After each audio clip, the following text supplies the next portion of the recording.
Your Miami Heat are 1-0 on the new NBA 23-24 NBA season.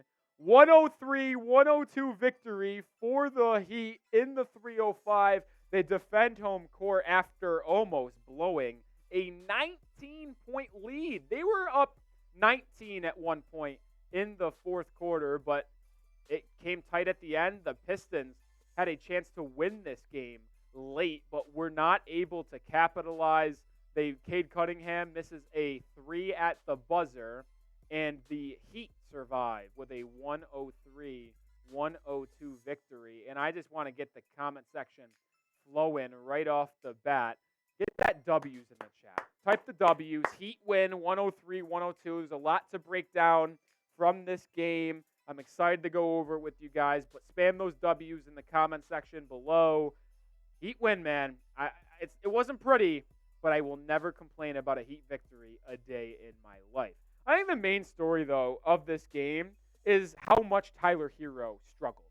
16 points, 2 rebounds, 3 assists, shot 7 of 24 from the field.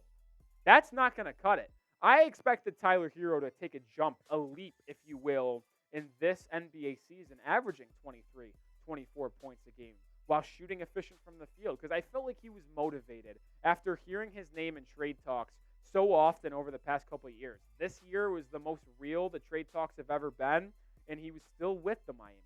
So I thought he was going to come out and put the league on notice. But he really struggled. 7 of 24 from the field, could never really get a rhythm going, was blocked in this game by like about 8 or 9 times. Like, I'm not even kidding.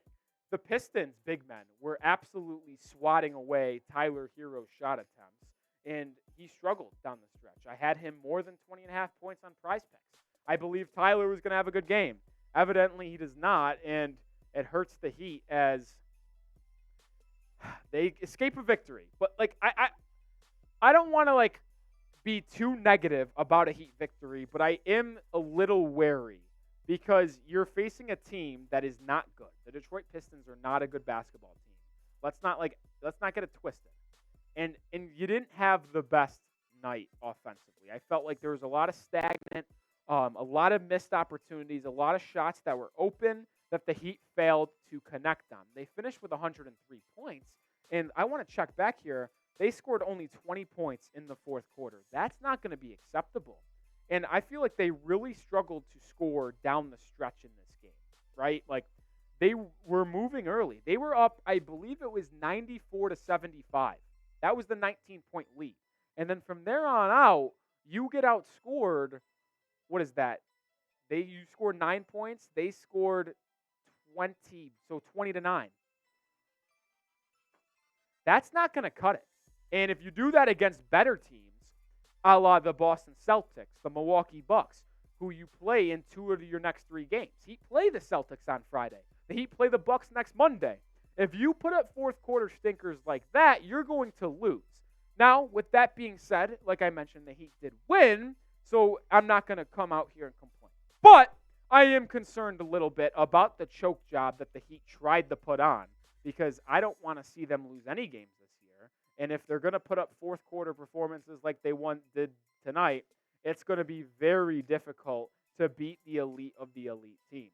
But speaking of elite, I want to give a shout out to Bam Adebayo because he played terrific in this game.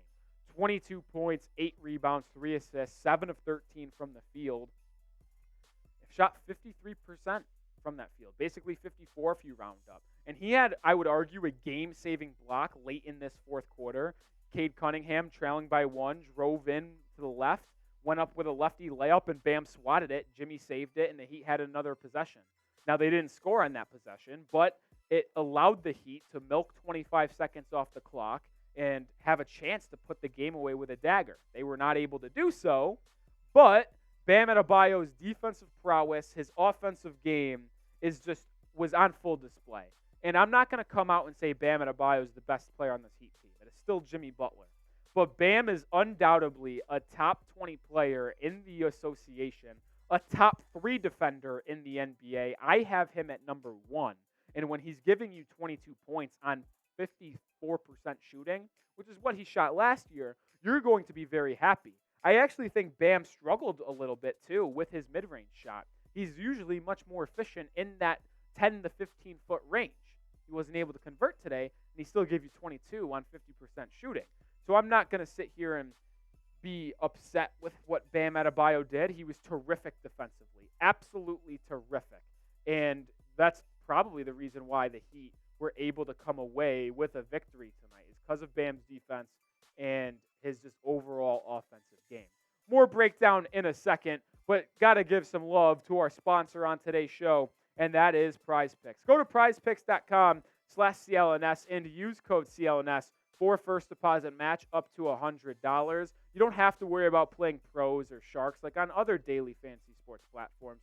You just have to play the projections. Pick 2 to 6 player stat projections, and you could win up to 25 times your money if you go 6 for 6 and get that 25 times plus.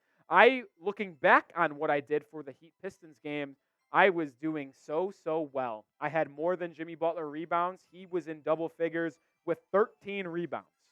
Kate Cunningham, more than 19.5 points. He had 30. Tyler Herro, though, let me down. I had 20.5 more than, and he only finished with 16, shooting horrifically from the field. So bad day from Tyler.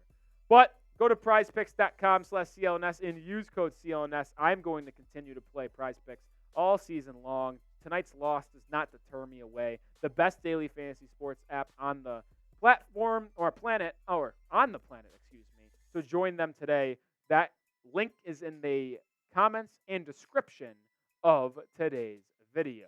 Another player I have to show love to before we get to the main man, Jimmy Butler, is Duncan Robinson. I criticized him quite a bit in the preseason of the Miami Heat.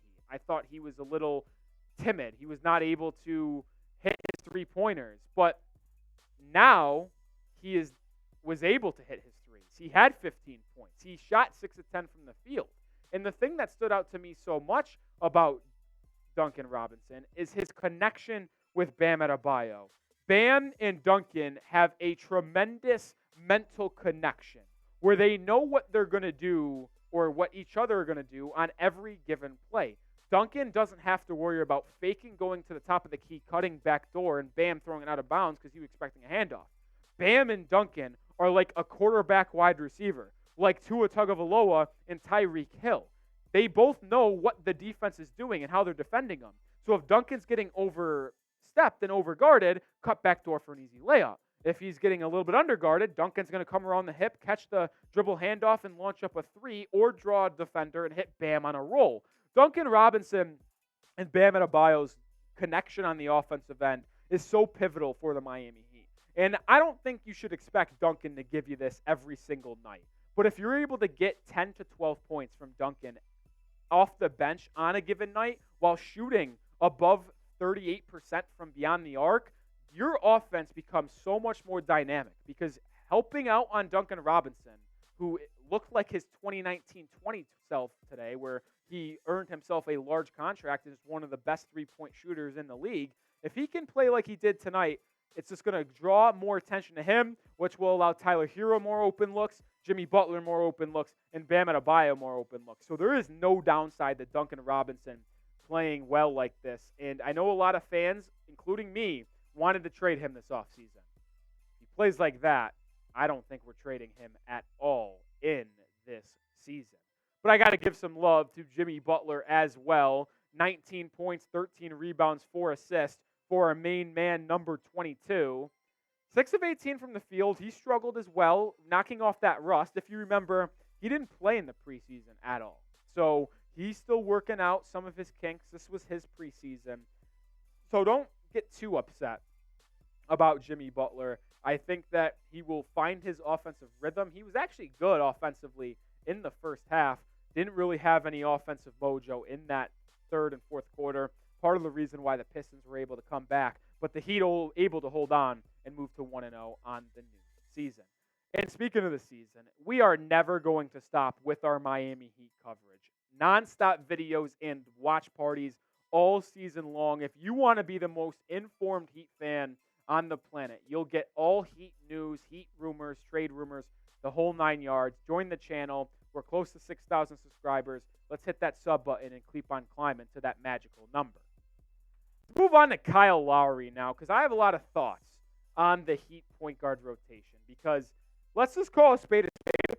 The Miami Heat have the worst point guard rotation in the entire NBA. Let's just call a spade a spade. Kyle Lowry, at 37 years old, making $29.7 million, puts up these numbers. Are you kidding me? Are you kidding me? 0 points, 2 rebounds, 2 assists, 0 for 1 from the field. Kyle Lowry is not good, and he's a serious liability for this Heat team. And it sucks that he is a liability. If you were paying him $10, $12 million, it would be fine. But the fact that Kyle Lowry is making $29.7 million is a travesty. It should not be allowed. And it just absolutely stinks that the Heat are converting so much of this money to Kyle Lowry, a point guard who is way past his prime. Someone that should not be on a championship contending team as their starting point guard.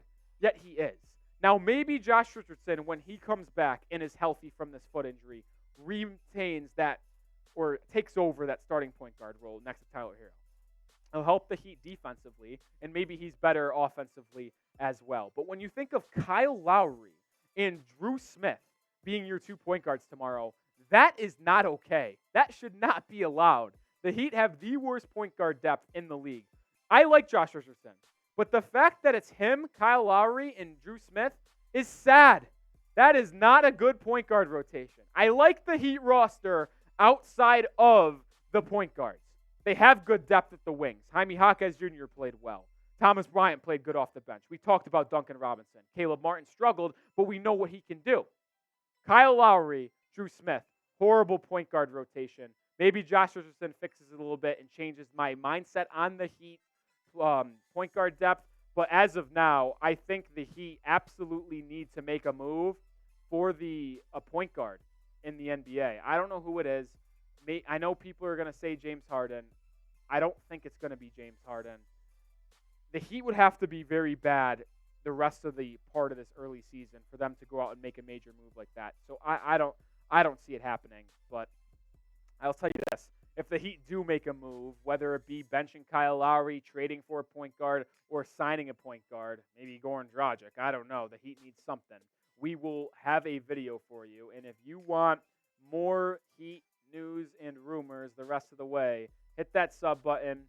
Also, hit those notifications on so you will never miss a thing when we go live, when we put out a video. It's the best way to stay in the loop and be the most informed Heat fan on the planet. So hit that sub button and turn on those notifications. I'll see you Friday for a watch party against the Celtics, so make sure you tune in for that.